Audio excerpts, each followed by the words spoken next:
আগে বলে গিয়েছিলাম পিছনের কথা ধরা যাবে না। কই মাই আমার বড়, মাই এমনি বড়। আমার বাবা জান আব্দুর রশিদ সরকার বলছিল যারা এইরকম কয় আমি তাকর শালা কই। তো শালা কই মানে এটা যেন তারা ভাবে না যে আমি আরে একেরকে সুদাসুদি শালা কইতেছি, আসলে তারা আমার বইয়ের ভাই। এই জন্য আমি তাকে শালা কইছি। আই রাখো আসতে। কেন কইছে কথাটা? কেন মা তো মা, এটা তো দিক দিয়ে বড় আছি। আমি আগেই বলছি যে গানের জগতে আপনি আমার জুনিয়র, আমি আপনার সিনিয়র, কিন্তু বয়সে আপনি আমার বড়। এটা আমি বলছিলাম। কি বলছিলাম? তো এখন আমার বাবাজান বলে মা তো মাই, ওটা তো আছি। ও বড় তো মা সারা জীবন আছে, আমি না শুধু। আপনার ঘরের যে মা সেও বড়, কারণ সন্তান কখনো মায়ের থেকে বড় হতে পারে না। আমি কতটুকু আপনার মা হতে পেরেছি এটা আমি জানি না, তবে ওই যে আমার বাবা জানের কথাটাও এটা দিলাম যে তাকে আমি এমনি এমনি বলি না, আসলেই তারা আমার এইরকম আর কি। যাক, আর কোনো না, যা বলছি সুন্দরভাবে বলছে। এই সুন্দরভাবে বলার জন্য সে আমারে ধন্যবাদ দেয়নি, আসলে ধন্যবাদ দেয়নি, কিন্তু মন থেকে দোয়া করছে। আসলে গুরুজনের কাছে ধন্যবাদ দেওয়াও যায় না, ধন্যবাদ নেওয়া যায় না, তাদের কাছ থেকে আশীর্বাদ নিতে হয়। তো বাবাজানকে তার চরণে ভক্তি রাখি।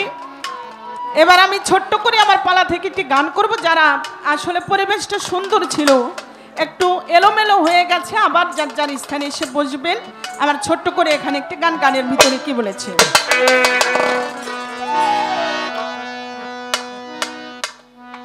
আর যারা যারা আমার বাবা জানা শরীয়ত সরকারের যারা ভক্তবিন্দু, তারা কিন্তু অনেক জায়গায়, কারণ অসংখ্য ভক্তবিন্দু শুধু শরীয়ত সরকারেরই নয়, এরকম আরও যারা গান গাইতে গাইতেও অনেকে পীর মাশায়েখ আছে, তারা নিজেরাও খেলাফত পেয়েছে এবং কি নিজেরাও বায়াত করে।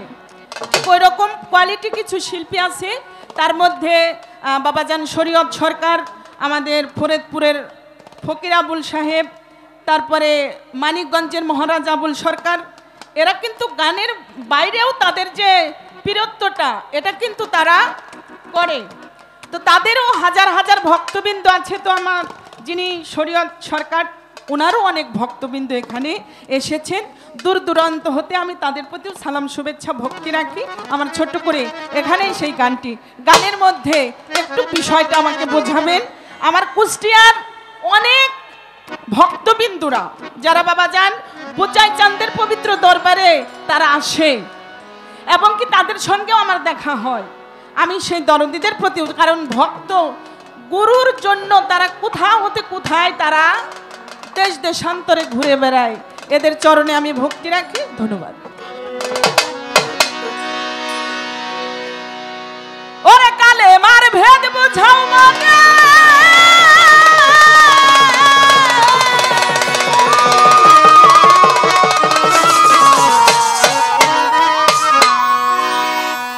দয়াল গো কালে মার ভেদ বুঝাও মরে, কিভাবে তা সাবুত করে।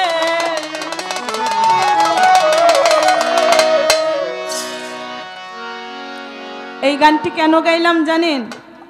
কারণ যেখানে কথা চলে গেছে এখানের বাইরের কোনো কিছু বলতে হবে না, সব কিছু দেহের মধ্যেই, দেহের বিষয়টাই। তাহলে যা আছে ব্রহ্মাণ্ডে তাই আছে মানুষের ভাণ্ডে। কি বাবা তাই আছে না? তাহলে মানুষের মধ্যেও এই কালেমা বিরাজমান, কালেমার বিষয়টা রয়ে গেছে। যদি কালেমা যেখানে খোদা বিরাজমান থাকে সেই মানব দেহের মধ্যে এই কালেমার অবস্থান রয়ে গেছে। আসলে কালেমাটা কি? কালেমাটা কি কোনো দেখার বস্তু নাকি পড়ার কোনো বস্তু? এই বিষয় নিয়ে আমার বাবা জান আব্দুর রশিদ সরকারের সেই গানের মধ্যে কিছু একটা কথা, কিছু একটা বিষয় রয়েছে। দরদি যদি এই বিষয়গুলো আমাদেরকে বলে আমরা ভক্তকুল একটু শান্তি পাবো, নাকি বলেন আপনারা?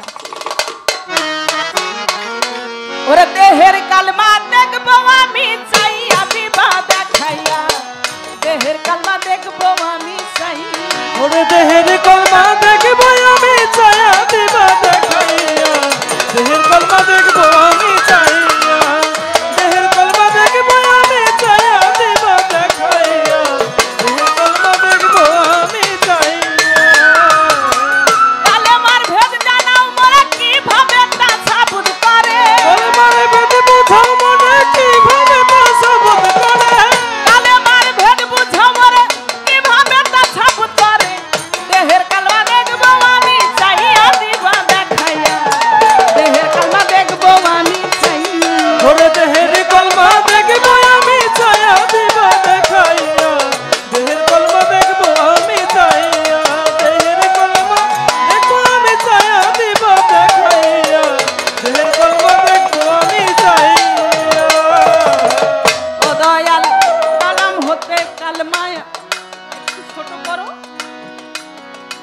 দয়াল গো, ও দয়াল গো, কালাম হতে কালমা এলো, ভবে তাহা কেমনে আইলো, কোন জায়গায় গেল জমা হইয়া। দয়াল রে কোন জায়গাতে গেল জমা হইয়া, দয়াল রে কোন জায়গাতে গেল জমা হইয়া। ওরে কালাম হতে কালমা এলো,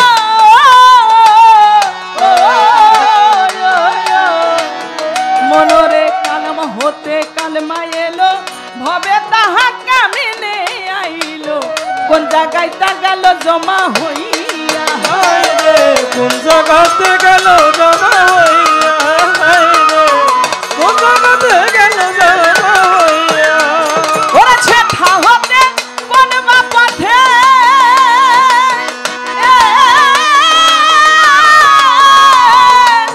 সেটা হতে কোন বা পথে যাইব ভক্তের কালে বেতে, হতে কোন পথে যাইব ভক্তের কালে বেতে, সেটা হতে কোন বা পথে যাইব ভক্তের কালে বেতে, কোন জায়গায় তা গেল জমা হইয়া দিবা দেখাইয়া, দেহের কালমা দেখবো আমি সেই। ওরে দেহের কলমা দেখব আমি ছায়া দিব দেখাইয়া, দেহের কলমা দেখব আমি ছায়া, দেহের কলমা দেখব আমি ছায়া দিব দেখাইয়া, দেহের কলমা দেখব আমি ছায়া। বাবারা গান কি বোঝা যায়? আলহামদুলিল্লাহ। কালাম হতে কালেমা আসে বা এলো, ভবে তাহা কেমনে আসিল, কোন জায়গায় তা গেল জমা হইয়া, সেখান হতে কোন বা পথে আসে ভক্তের কালেবেতে, কোন জায়গায় তা গেল বাবা, এই বিষয়টা কোথা হতে কোন জায়গা কোথায় অবস্থান করে, কেমন রূপে রয়েছে, কিভাবেই রয়েছে, এই বিষয়গুলো তো একমাত্র দয়ালই জানেন, না কি বলেন আপনারা? তাই এইগুলো জানাইলে পরে আমরা বুঝতে পারবো আসলে বিষয়টা কি।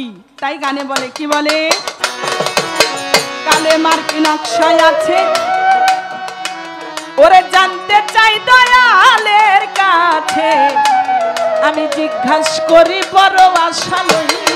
আমার দয়াল রে জিজ্ঞাস করি বড় আশা লইয়া, জিজ্ঞাস করি বড় আশা লইয়া। দয়াল কালেমার কি নকশায় আছে, বলো দয়াল আমার কাছে, আমি জিজ্ঞাসা করি বড় আশা লইয়া। রে জিজ্ঞাস করি বড় আশা লইয়া, রে জিজ্ঞাস করি বড় আশা লইয়া। ওরে কালেমের দাম রোজা কয়টা রে,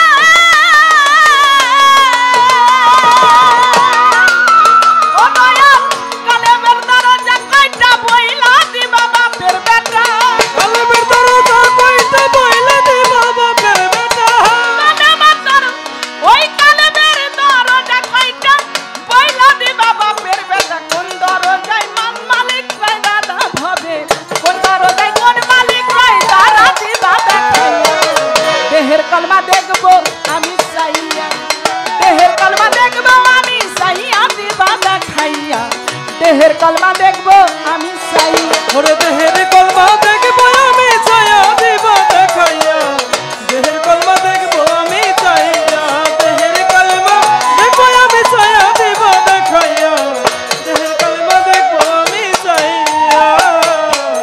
কোন দরজায় উকি দিলে মসজিদ একটা সামনে মিলে, কোন নামাজ হয় দরজা খুলিয়া, হায় রে কোন নামাজ হয় দরজা খুলিয়া, হায় রে কোন নামাজ হয় দরজা খুলিয়া। কোন দরজায় উকি দিলে মসজিদ একটা সামনে মিলে, কোন নামাজ হয় কোন দরজা খুইলা, হায় রে কোন নামাজ হয়। দরজা খুলিয়া, হায় রে কোন নামাজ হয় দরজা খুলিয়া। শুনি একটা পাখি ইমাম হইয়া, দয়াল হে একটা পাখি ইমাম হইয়া, গুপ্ত নামাজ দেয় পড়াইয়া, একটা পাখি ইমাম হইয়া গুপ্ত নামাজ দেয় পড়াইয়া, একটা পাখি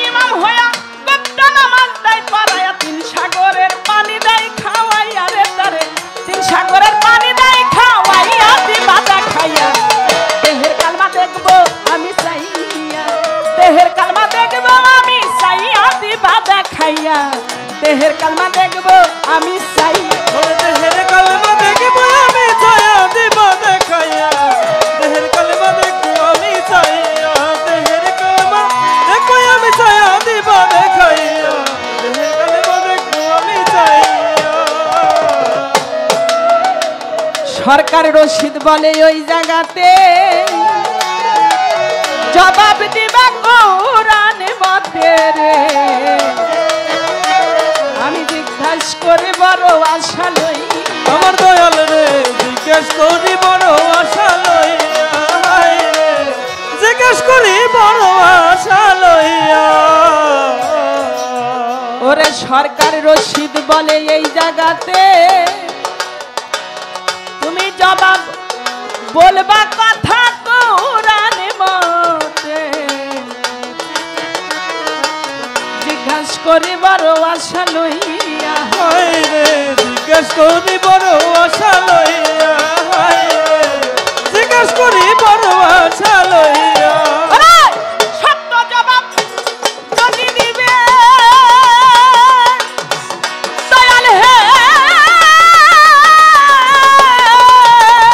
ওরে বাবা সত্য জবাব যদি দিবে অন্তর হতে ভক্তি পাবে সত্য জবাব যদি দিবে অন্তর হইতে ভক্তি পাবে সত্য জবাব যদি দিবে অন্তর হইতে ভক্তি পাবে নইলে থাকবো না তোর ফাটা পাই তেল দিয়া রে বাজান থাকবো না তোর ফাটা পাই তেল দিয়া দিবা দেখাইয়া দেহের কালমা দেখবো আমি চাইয়া ওরে দেহের কলমা দেখবো আমি ছায়া দিব দেখাইয়া দেহের কলমা দেখবো আমি ছায়া দেহের কলমা দেখবো আমি ছায়া দিব দেখাইয়া দেহের কলমা দেখবো আমি ছায়া। সরকার রশিদ বলে ওই জায়গাতে জবাব দিবে কোরআন মতে আমি জিজ্ঞাসা করি বড় আশা লইয়া সত্য জবাব যদি দিবে আমার অন্তর হতে ভক্তি পাবে নইলে থাকবো না তোর ফাটা পাইতে দিয়া। এখন বাবাজান শরীয়ত সরকার উনি আবার মনে করতে পারে হ্যাঁ স্বপ্ন সরকার এই কথা কই ফাটা পাই তেল দিয়া থাকবো না এটা কিন্তু আমার কথা না এটা বাবাজান রশিদ সরকারই লিখছে তাইলে যদি দোষ হইয়া থাকে তাইলে তার হইতে পারে আমার কোনো দোষ এখানে নাই নাকি বলেন আপনারা আমি তার ফাটা পাও সমান পাও এগুলো বলতে চাইতেছি না কারণ গানে আছে তাই আর এখন তো বাবারা ফাটার তো কোনো অবস্থানই নাই কারণ দেশে যে উন্নত মানের জিনিসপত্র হইছে তাতে তো এরকম থাকার কথাও না তাই না কারণ তারা যে সময় গান লেখছিল অবস্থানটা ওই রকম ছিল এখন টাকা দিকে আমি যাব না আমার দয়াল যেন মনে কষ্ট না পায় এই কথা যে ফাটা পাও বলছি এটা আমার কথা না মহৎ লিখছে তাই এই বিষয় সরকার রশিদ বলে এই জায়গাতে জবাব দিবে কোরআন মতে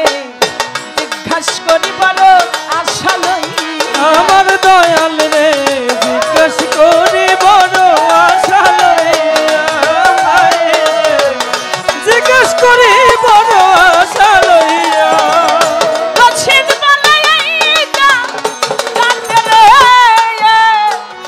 ও দরদি রশিদ বলে এই জায়গাতে তুমি জবাব দিবে করে জিজ্ঞাস করি বড় আশা লইয়া হায় রে জিজ্ঞেস করি বড় আশা লইয়া হায় রে জিজ্ঞেস করি বড় আশা লইয়া।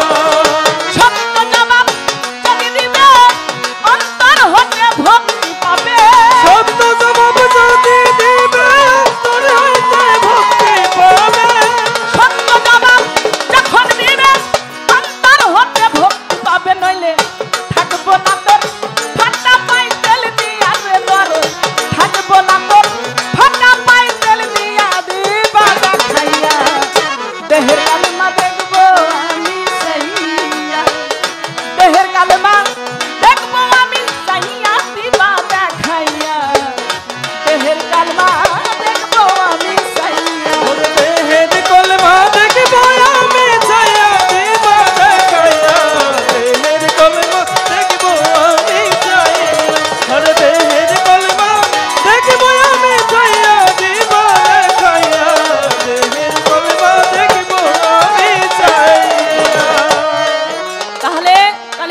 দরজা কয়টা শুনি সেখানে একটা মসজিদ আছে। এই গানের মধ্যেই কয়েকটা কথা। এখানে গেলে পরে উকি দিলে পরে একটা সামনে মসজিদ মিলে, ওই নামাজ ওখানে গুপ্ত নামাজ পড়ানো হয়। ইমামতিটা কে করে, কিভাবে সেখানে নামাজ আদায় করে, মুক্তাদি অবস্থানের ভিতরেই থাকতে হয়। এই মুক্তাদির অবস্থানটা কি? তাহলে কোন দরজা উকি দিলে এটা হয়ে গেল, কালেমার দরজার বিষয়টা রয়ে গেল। তারপরে সেখানে একটা পাখিও আছে। বিষয়গুলো আর কি তার ভেঙে চুরে বলার কোনো প্রয়োজন নেই, কারণ এই বিষয়গুলো বাবাজান বললেন একটু আগে যে আবুল সরকারের লগে কালকে গান ছিল, সেখানে আসলে এই সম্পর্কে তাদের সঙ্গে খুব ভালোভাবে এই বিষয়গুলো বলা বলি হয়। তবে মেন কথা কি, একটা কথা বলছে যে আসলে কথা বলতে পারি, কিন্তু এখন মুখে যে অবস্থান, অনেক কথা বলতে গেলেও বলতে পারি না। তো যতটুকু সম্ভব উনি যেন আমাদেরকে বোঝায়। আর এই বোঝানোর মধ্য দিয়ে যদি কারণ ভাগ্যের নসিব হয়, অবশ্যই সে কিছু বুঝতে পারলেও বুঝবে। এই বিষয়টা রাখলাম। আশা করি বাবাজান যেন এই বিষয়টার দিক দিয়ে আমাদেরকে একটু বোঝায়। ধন্যবাদ।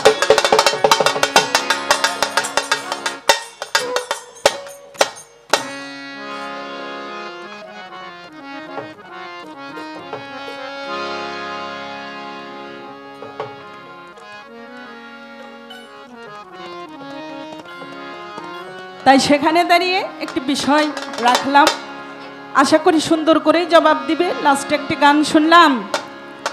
গানটি কি?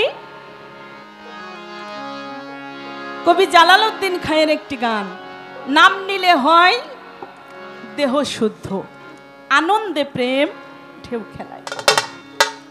বাবারা, নাম নিলে দেহটা শুদ্ধ হয়, আনন্দে প্রেম ঢেউ খেলায়। কখন ঢেউ খেলায়? যখন দেখবেন নদীতে বান্ডাকে, নদীতে জোয়ার উঠে, কি তাই ওঠে না? সব সময় কিন্তু জোয়ারটা উঠে না, উত্তাল অবস্থা, নাকি বাবারা? যখন আর তার ওই ভাবধারাকে ধরে রাখতে পারে না, তত ওই রকমটাই হয় একটা মানুষের মধ্যে। কখন হয়? যদি তার মুর্শিদ দীনবন্ধুকে দেখে, যদি তার ভিতরে মুর্শিদ সেটা দান করে, তবেই তো আনন্দে ঢেউ খেলবে, নাকি বলে? তাছাড়া যদি এমন অবস্থা, যদি আমার মতো অবস্থান হয়, তাহলে তো ঢেউ তো বাবা দূরে থাক, আমি তো নামই নিতে পারি না, তাইলে তো আমার জন্য এটা হইতে পারে না। কিন্তু যারা এটা করতে পেরেছে, তাদের জীবনটা এরকম সোনার অক্ষরে লেখা হয়ে গেছে। যেরকম এই মায়া মোহর এই জায়গার অবস্থানটা ছেড়ে তারা হয়ে গেছে আল্লাহর ওলি, আল্লাহ ওই কাতারের হয়ে গেছে। যেমন আমার বাবাজান বুঝাইছেন, আমার আমার কালু চান, আমার হযরত আলী, এরা হয়ে গেছে। কিন্তু আমি তো সাধারণ বাবা, আমার কি কখনো ওইটা আমি সম্ভব করতে পারবো? আমি পারবো না কখনো। কারণ যারাই করেছে তাদের জীবন ধন্য হয়ে গেছে, তারা পেরেছে, তাই তারা করতে পেরেছে এই বিষয়টা। আমার দ্বারা তা সম্ভব হবে কিনা আমি তা জানি না। একটু পরিবেশ দিবেন। রামের ভক্ত ছিল হনুমান, গানের মধ্যে বললো না বাবা যা, আপনারা জানবেন এরকম দয়ালের কাছে ভক্তরা ওই মনের যত জ্বালা যন্ত্রণা হ্যাঁ বলার জন্য কিন্তু দরবারে আসে। এরকম হাজার হাজার প্রমাণ রয়েছে যে গুরুকে ভালোবেসে তারা পথের কাঙাল হয়ে গেছে, ওই নামে দেওয়ানা হয়ে ঘর বাড়ি ত্যাগ করে কোথায় তার রাজ সিংহাসন সবকিছু ত্যাগ করে দিয়েছে। এরকম হাজার হাজার প্রমাণ রয়ে গেছে দুনিয়ার উপরে। তো নারদ মুনি আমাদের যেমন মুসলমান ধর্মে আমার নবীজির কাছে যিনি ওহী নিয়ে আসেন তারকে বলা হয় জিবরাইল, কিন্তু সনাতন ধর্মে যাকে বলা হয় নারদ মুনি, এই নারদ মুনি সব সময় শ্রীকৃষ্ণ মহাপ্রভুর কাছে কিছু কথা কিন্তু উনি আদান প্রদান করতেন, আনা নেওয়া করতেন। কথায় কথায় একদিন শ্রীকৃষ্ণ মহাপ্রভুর কাছে নারদ মুনি বলে, প্রভু গো, আচ্ছা একটা কথা জিজ্ঞাসা করি, আপনি কি জবাব দিবেন? বলে, তুমি আমার কাছে বলো, আমি জবাব অবশ্যই দিব। বাবারা খারাপ লাগে একটু একটু একটু কথা, ওই যে মা মা, কারণ কোনো কিছু এত সহজে পাওয়া যায় না বাবা। আমি বললাম আমাকে চরণ ধুলি দিয়ে আমাকে ধন্য করেন, এটাও কিন্তু না, কারণ তারা কর্ম করেছে, তারা কর্ম করে ওই জগৎটাকে পাড়ি দিয়ে তার জাতের সঙ্গে মিশতে পেরেছে, কিন্তু আমি কোনো কিছু জানি না। আমি যদি ওটা মিশতে যাই, ওই এক ভ্রমরের গল্পের মতো, ভ্রমর মধু আহরণ করে, একটা গোবরে পোকা কয়, ভ্রমর ও বন্ধু, তুমি তো মধু আহরণ করো, তা আমার বড় ইচ্ছা হয়েছে তোমার সঙ্গে আমাকে একটু নেবে, তাই মধু আমিও আহরণ করব। যে মধু কি? কয় মধু হচ্ছে অমৃত। মধু যদি অমৃত হয় তাহলে তুমি আমাকে একটু সঙ্গে করে নিয়ে চলো, কারণ আমার বড় শখ হয়েছে, আমি মধু খাবো, আমি মধু সেবন করব। ভ্রমর বলে, এই কাজ তুমি পারবে না।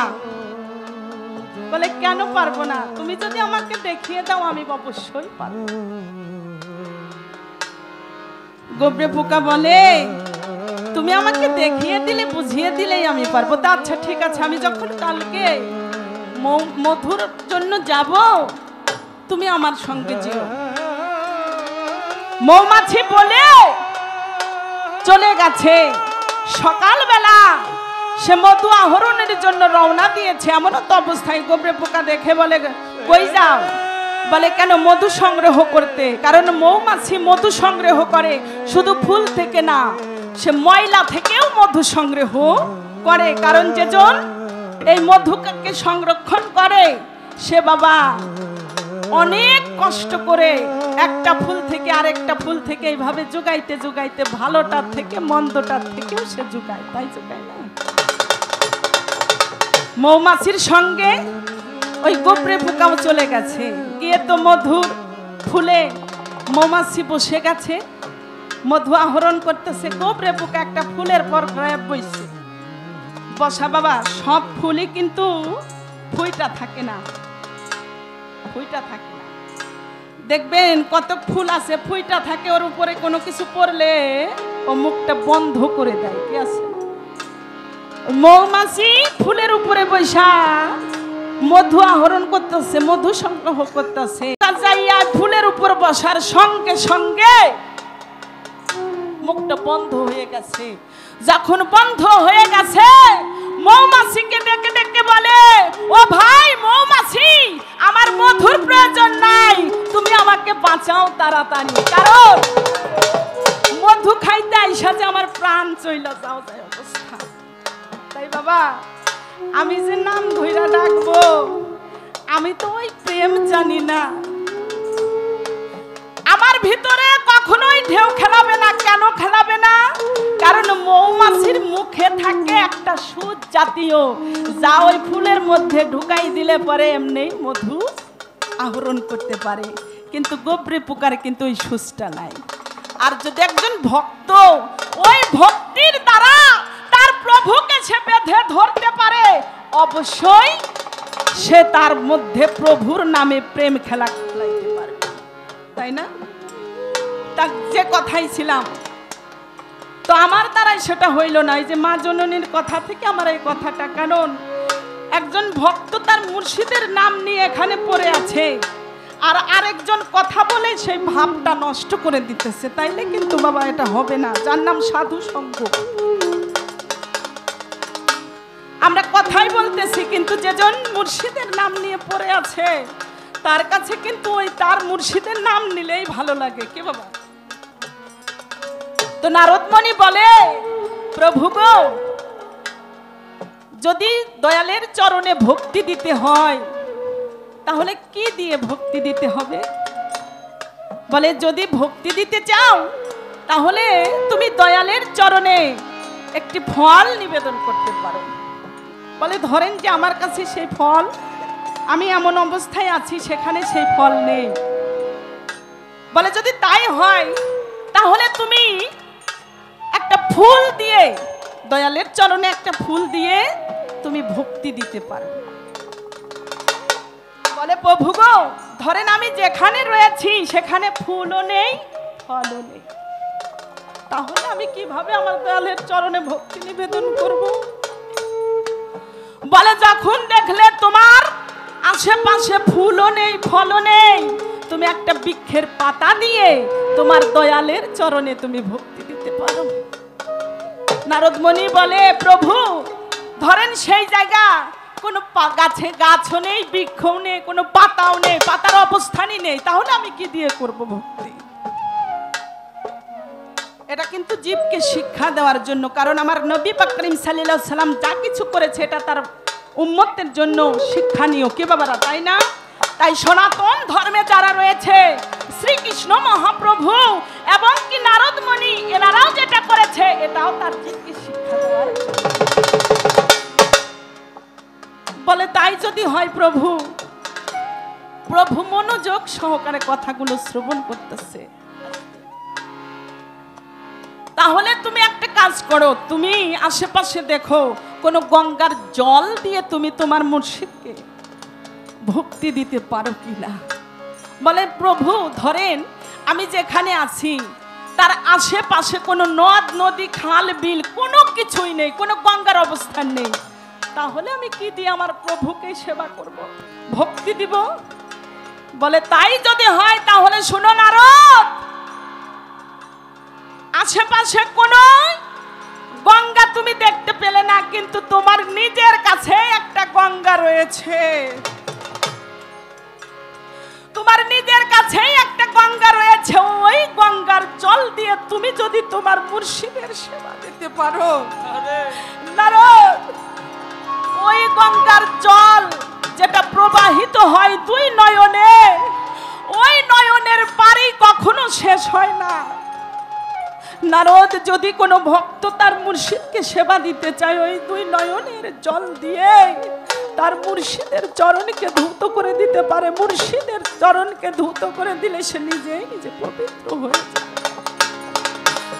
বাবা রে, আমার তো কোনো কিছুই সম্ভব না, আমার দ্বারা কোনো কিছুই হলো না। আজ আমার দ্বারা কোনো কিছু সম্ভব হলো না বলে আমার ভজন সাধন কোনোটাই হলো না। আছে শুধু দু নয়নের জল, আমার কালা চাঁদ, আমার হযরত আলী। আজ যদি সে আমাকে রক্ষা না করে আমি কভু মুক্তি পেতে পারি না। তাই সেখানে দাঁড়িয়ে কবি গানে বলেছে, আজ বড়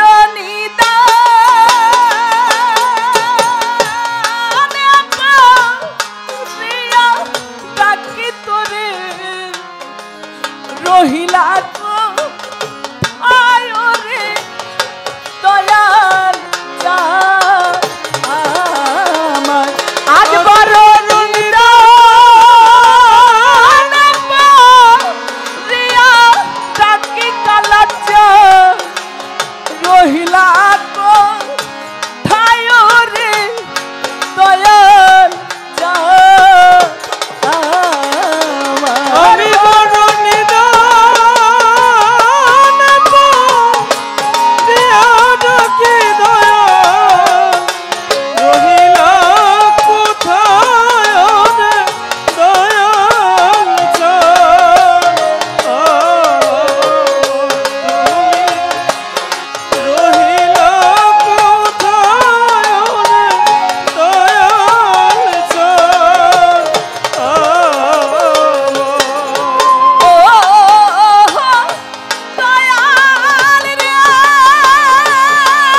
গুণে পার না করলে তুমি নিজ গুণে পার না করলে নিজ গুণে পার না করলে আমায় কে করিবে পার রে দয়া আজ বড় নিদান রিয়ার কি দয়া রহিল কোথায় দয়াল চান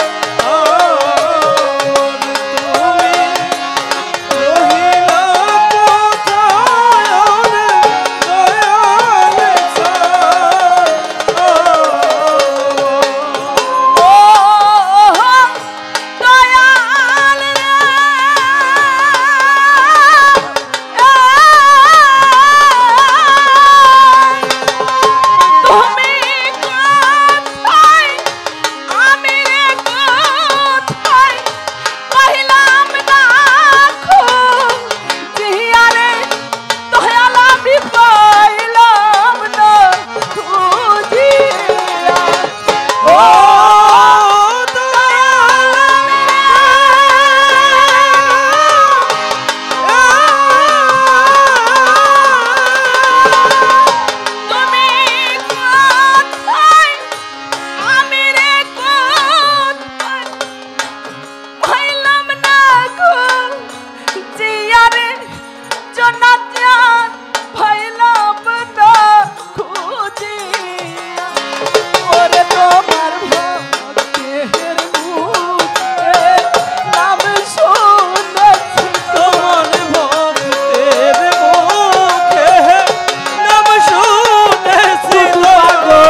রহিল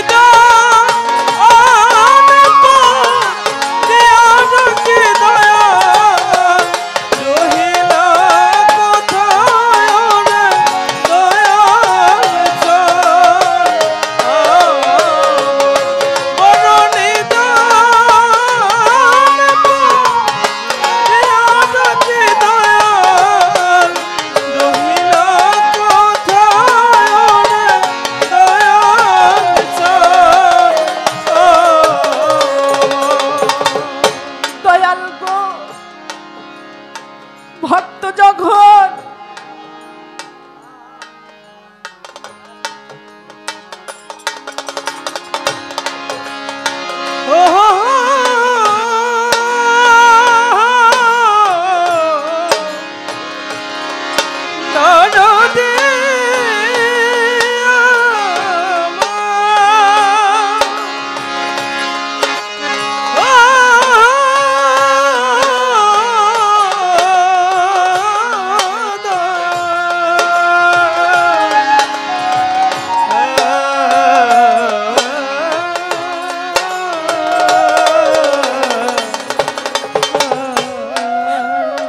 ভক্তের মুখে শুনেছি প্রভু গো, যে তোমাকে মন থেকে ডাকে তুমি তার ডাকেই সাড়া দিয়ে তাকে উদ্ধার করেছো।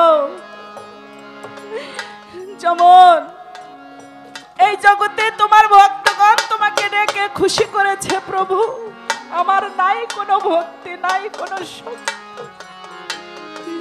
তাই আজ এই নিদান থেকে তুমি যদি আমাকে কখনো উদ্ধার না করো, আমার মুর্শিদ দীনবন্ধু, আমার কাদের শাহ, আমার হযরত আলী, আমার কালাচাঁদ, আমার এখান থেকে তার কোনো অবস্থান নেই। কারণ আমি এই জগতের মধ্যে সর্বয়তীম, আমার নেই মা, নাই বাবা, নাই একটা চূড়ার ভাই। আমি কেমন করে তোমার দেখা পাবো বান্ধব? তুমি যদি ওই কাছের দেশে আমাকে না বানাও, আমি কখনো পাবো না। আমি দুঃখের ডালি মাথায় রে লইয়া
গান মেয়া ভাইয়েরা চলে গেছে।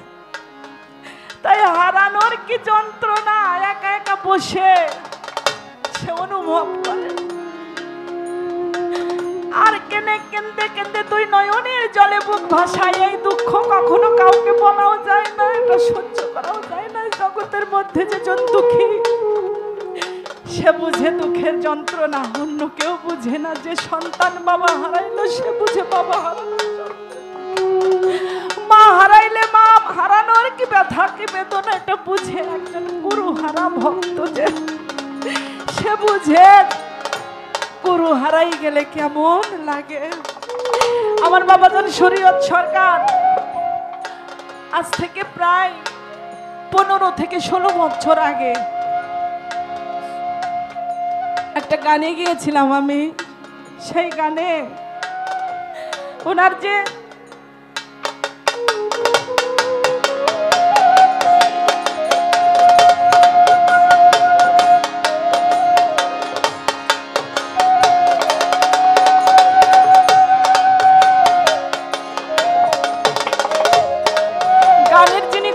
গানের যিনি পাখি ছিলেন দরদি সুশীল সরকার, ওই মঞ্চটাই আমি ওই দরদিকে দেখেছিলাম। কারণ ওই গানটা আমি বলেছিলাম অন্য একটা শিল্পীর সঙ্গে ছিল, যেহেতু টাঙ্গাইল গিয়েছিলাম বলছিলাম বাবা যদি সম্ভব হয় একটু দেখা করে গিয়ে। উনিও এসেছিলেন, ওনার মুর্শিদ গুরু এসেছিলেন।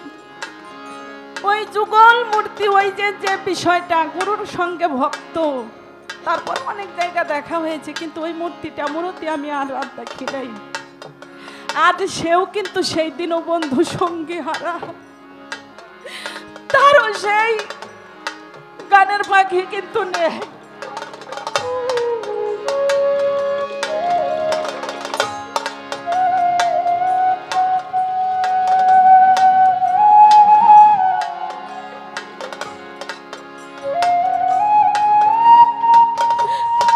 সেই সুশীল সরকার সেও কিন্তু নেই। সুশীল সরকারের সঙ্গে বাবাজান রশিদ সরকারের অনেক অন্তরঙ্গ একটা ভালোবাসা ছিল।